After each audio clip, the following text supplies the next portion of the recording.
கேட்கலாம். அஸ்ஸலாமு அலைக்கும் வரஹ்மத்துல்லாஹி வபரகாத்துஹு.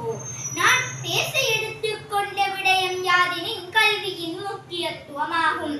இன்றைக்கு 1444 ஆண்டுகளுக்கு முன்பு உலகம் குஃபுர் என்ற இறை மறுப்பு வழிகேடு அறியாமை என்ற இருள் காலம் சூழப்பட்டிருந்த காலத்தில் புனித மக்காவில் மலைச்சாரர்களின் மத்தியில் ஆமினா அன்னையின் வயிற்றில் உதித்த உதயம்தான் நற்குணசீலர் முஹம்மது நபி ஸல்லல்லாஹு அலைஹி வஸல்லம் அவர்கள்.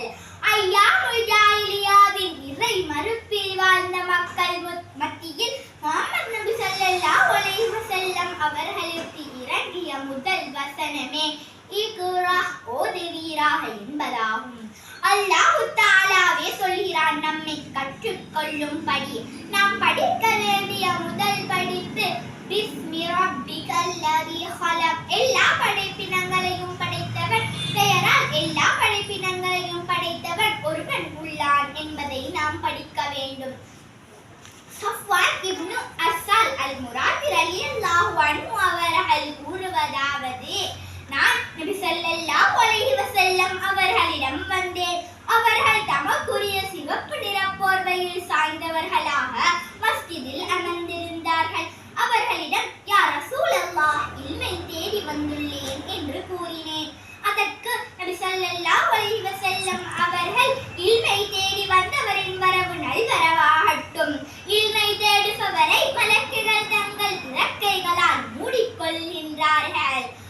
அவர்கள் தேடுகின்ற இல்மை மீது அவர்களுக்கு இருக்கும் பிரியத்தால் அம்மலக்குகள் முதல் வானத்தை எட்டும் வரை அடுத்தடுத்ததாக இருக்கின்றார்கள். மேலும் ரசூல் ஸல்லல்லாஹு அலைஹி வஸல்லம் அவர்கள் கூறத்தாம் கேட்டதாக அபூ தர்தா ரலியல்லாஹு அன்ஹு அவர்கள் அறிவிப்பதாவது, எவர் இல்மை தேடி ஏதேனும் ஒரு வழியில் செல்கின்றாரோ அவரை அல்லாஹ் அதன் காரணமாக சுவர்க்க வழிகள் ஒன்றில் செல்ல வைக்கின்றான். இல்மை தேடுபவர்களை பார்த்து ஏற்படும் மகிழ்ச்சியினால் மலக்குகள் தங்கள் இறக்கைகளை விரித்துக் கொள்கின்றார்கள். வானங்கள் பூமியில் உள்ளவைகளும் நீரில் வாழும் உயிரினங்களும் ஓர் ஆலிமுக்காக இஸ்திஃபார் செய்கின்றன. ஓர் ஆவிதை விட ஓர் ஆலிமுக்கு இருக்கும் சிறப்பாகிறது அனைத்து நட்சத்திரங்களையும் விட 14ஆம் இரவில் சந்திரனுக்கு இருக்கும் சிறப்பை போன்றதாகும். நிச்சயமாக ஆலிம்கள் நபிமார்களின் வாரிசுகள். நபிமார்கள் தீனாரையோ திரவங்களையோ அனந்தர சொத்தாக்கவில்லை, இல்மையை அனந்தர சொத்தாக்கின்றனர். எனவே இல்மை பெற்றவர் அந்த அனந்தர சொத்திலிருந்து முழுமையாக பங்கை பெற்றுக் கொண்டார். நபி ஸல்லல்லாஹு அலைஹி வஸல்லம் அவர்கள் கூறுவதாவது, நான் முஅல்லிமாகவே அனுப்பப்பட்டுள்ளேன் என்று அதன் விளைவே ஜாஹிலியத் நீங்கி மடத்தனம் நீங்கி மறுமையை நம்பும் கூட்டமாகிய சஹாபாக்கள் உருவாகினார்கள்.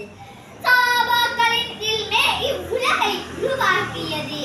எனவே இல்மின் சிறப்பை உணர்ந்து இல்மை கற்ற ஆலிம்களின் பலனாகவே இன்று இவ்வுலகம் சிறப்பாக இயங்கிக் கொண்டிருக்கின்றது என்பது மறுக்க முடியாத உண்மையாகும். எனவே நாமும் உண்மையான இல்மை உரிய முறைப்படி கற்று மேலான சுவனத்தை அடைய இறைவன் நல்லருள் புரிவானாக. வாஹித் தவ்வானா அல்ஹம்துலில்லாஹி ரப்பில் ஆலமீன்.